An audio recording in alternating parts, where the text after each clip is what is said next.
going on, man? Just trying to wrap my mind. What's up, everybody? Trying to wrap my mind, like everybody watching us, around the news from yesterday morning. I got a text from you bright and early, which I knew something was weird because you don't be texting me at 8 a.m., 9 a.m. Yeah, I don't like it. And then I look at my text and I'm like, wait, what? And then you sent me a text chat with this person that confirmed that. Yeah, we fans of the WWE, we R-Truth and also Carlito, but in this moment we're speaking about the release of R-Truth, Ron Killings. And yeah, it was shocking to say the least. Number one, as you pointed out when we were talking, on a Sunday. Yeah, right. Was wild. That's why I was like, this ain't real. Nobody gets released on a Sunday. Yeah. And I saw the tweet like everybody else with R-Truth thanking the WWE universe, talking about his release. And it was a bit of a shock. But, R-Truth is such a huge character as far as not only what he brings to WWE TV, but even off of TV. He's just such a hilarious personality that everyone thought there's no way. Mm-hmm. It's the first. Maybe it's going to be a joke where he thought it was April Fool's. My bad. Yeah. That's on me. Yeah. And immediate. The tweet was up for about an hour, and I was like, nah, an hour's come on now. Yeah, man, if that's a mistake, that's enough time. It's time to let us know it was a joke. And first thing I did was text Truth, and I as you know, I use quite a bunch of expletives. Yeah, expletives. And it was, he hit me with no, it's true, it's true. And I was in shock, especially when we just seen him on TV back-to-back weeks. He just had the match with John Cena, and it really seemed like, especially on this run with Cena being his final run, there could be a lot of spaces for R-Truth's character to bring some sort of comedy to this thing, because a lot of the complaints by fans is that it's been very dry, that it's been, John comes out with black and white for the Titantron. I don't think it's called that anymore. But you see, it just felt like we see many opportunities for Truth to be used. And even in the sense of Carlito, who's in a group that's on Raw every week. Judgment Day, he's showcased in Judgment Day every week.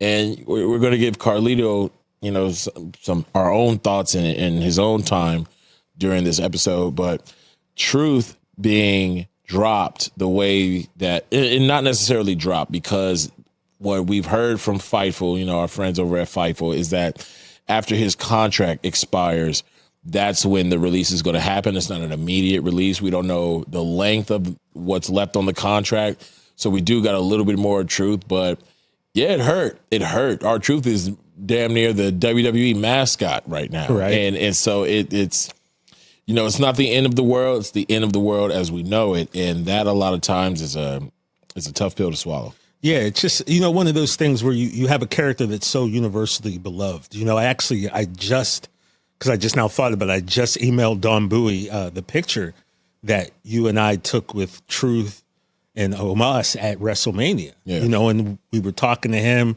chopped it up. Like, I've been on record on this pod many times saying R-Truth, in my opinion, is without a doubt one of the absolute greatest sports entertainers of all time. Yeah. And I don't even think there's an argument for that. When you take the meaning of sports entertainment, it should be a picture of R-Truth, right? So, we got to chop it up with him a little bit there. He expressed that he'd like to come on the pod, and we kind of gave R-Truth his flowers in that moment. I don't normally like to sweat somebody like that. That's how brothers kind of act. Like, we don't want to tell somebody they're dope or anything. Yeah. But at that moment, man, I didn't care. I saw Truth and we were chopping up, and I had to tell him, man, just how big of a fan we are. Everyone is of him. And the crazy thing is, just last week, Shay, remember I was talking about Mark Briscoe, and I said to you, it's a shame that we'll never get a Mark Briscoe R-Truth program or segment, because that would be comedy gold. Now there's a chance. And look, we could sit here and we can. It's like the third time you did this shit, by the way. What's that? Put something out on it. And manifested it. I'm glad you said it. Looking at Seth Rollins' signature right here, just angry at you. I'm glad you said it because I don't want to keep saying it. But yeah, man, it's like we could sit here and we can be upset. Like a lot of the WWE performers are upset about this, and that's understandable. But what's done is done. Yeah. It's time now. Let's keep this our truth train running and rolling. And I'm looking right at you, Tony Khan. Like, here's a guy you can bring in. And look, wrestling, you have to have all the elements. You have to have the wrestling, but you also have, your promo section. You have this, that, but you also have to have room for comedy. Mm-hmm. And wrestling, there's always room to make people smile and laugh and feel good. Right. And you look at AEW and you see the amount of people that he could work with. Like, just imagine him backstage and running into the Hurt Syndicate. Yeah. Any WWE person that he worked with. Yeah. And just the comedy there, like, dog, what you doing? Like, yeah, right. There's so much that can be done. And like I said, him and Mark Briscoe, I don't care what it is. I need those two on my Tony. I need Mark Briscoe and R-Truth on television together doing something because that's money. Yeah. So like I said, instead of us, we don't know why this was done. It doesn't make sense. Like you were saying, this would have been a perfect time. I thought this when you first told me, and then apparently it started going around Instagram and Twitter that if you know you're going to release him, you've got a match with Cena. Exactly. John Cena wants to do what? Yeah, he wants to ruin wrestling. What better way to ruin wrestling than to have here's a match, here's a stipulation, R-Truth, you win, you get a title shot. Yeah. But if you lose, your career's over. Yeah, and that's one of the reasons why, number one, social media a lot of times is not a real place. No, a lot of people, a lot of people like to jump on the fake outrage shtick, and the new thing to do is to pile on Triple H, and there's just something in me that thinks or that feels that Triple H would be smart enough to do something like that. Yeah, absolutely. Triple H would know to like, if we're letting go of Truth, let's put some more impact on this Saturday night main event situation. It not only elevates John, but then you get the crowd and their love for Truth involved, which was already there, but it increases it. And so it makes me feel like it's a call from upstairs and not necessarily the creative side of the WWE. I just the mind that Triple H has, I know if some guys at home see it, I know he see it. Exactly. So it really just feels like a call from upstairs looking at numbers to cut without recognizing the emotion that's attached to the name and numbers. And of course it happens on the first of the month, which a lot of BS happens on first of the month. But just ask Bone. Yeah, we're gonna I'm gonna send it to you, Don, so we can post for our viewers. But I just want to read what Ron Killing said in his tweet. I'm sorry to inform you all, I just got released from WWE. I want to thank WWE for the ride, but mostly I want to thank each and every one of you who was along for the ride. Thank you for all the love, support, and appreciation you have given me over the years. Thank you. And that's from Ron Killings. And in response to that, I retweeted it and I say, it's rare you have a performer as loved as this man right here, by his peers, by the fans, able to reshape himself time and time again, even winning the feud against Father Time. I know it's a business, but business can be called effing shitty too. And that's the truth. Thank you to Ron Killings. We got to get you on the pod. Yeah. We got to get you on the pod, man. Not to talk BS, but to celebrate you.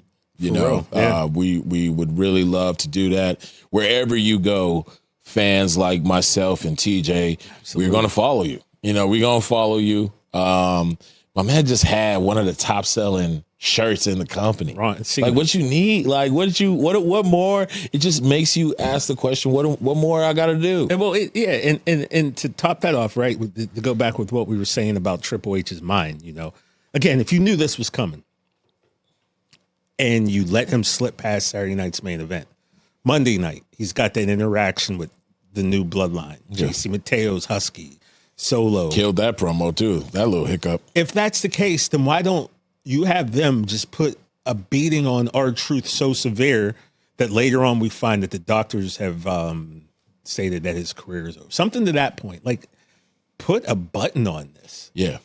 But we've seen it happen. Just to have him on a PL on a is Saturday Night's Main Event a PL? No, you don't pay for it. It's just what it is. But then to have him come back on Raw and be a part of another funny segment, and then you find out he's gone. It's just it's weird. And like I said, we don't know the inner workings of what's going on. Yeah, we don't even know if this is really where this is going to go, because it said, he said releasing the tweet, but word is his contract is up. So let me ask you this. His contract's not up for renewal, which I'm assuming is sometime in the very near future. Or is he written off of TV? Does he because I don't think you can put him on TV now, right? No. There's no way. The fans would take over the show. So yeah, it's just it's odd. But like I said last week about corporations, man, they are really worried about their bottom line. Yeah, and that's the thing. I was just bringing in money. That's the confusion. It's like I was just one of the top shirts. Okay, so now you see where I'm going with this, right? Yeah, because they're always worried about money as a corporation. I told you how I got let go from AT&T because they got rid of, an entire company, and I had Rich help me get my job back.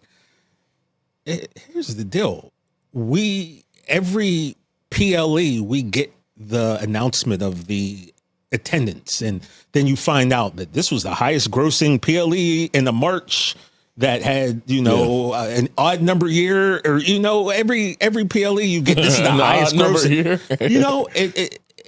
And so money's being made. Yeah. So it can't be So what is the money issue? Thing? Is it because I know this for a fact? I've told you about my buddy John, who used to be a writer, WWE, and one of the things John told me way back when I'd ask him questions, I got to truth, and he was like, "Man, let me tell you, Vince loves truth." And I'm like, "Really?" He goes, "That is his dude. He loves truth." So you wonder, is it maybe being like a little, is it being, Kyle Petty, is it being Lori Petty? Is it being Tom Petty? Are they trying to erase, any kind of ties to that old regime? Which brings back my other question that I had to you last week. What if they really do just let John Cena take this belt? This era of wrestling is over. It's done with. And then they start something new. Like, at this point, I don't know what's going on. We're just out here, throwing darts at a board. Seeing what sticks, and we hope they don't stick. Watch new episodes of No Contest Wrestling every Wednesday, or listen wherever you get your podcasts. And don't forget to follow us at No Contest Wrestling Podcast on Instagram.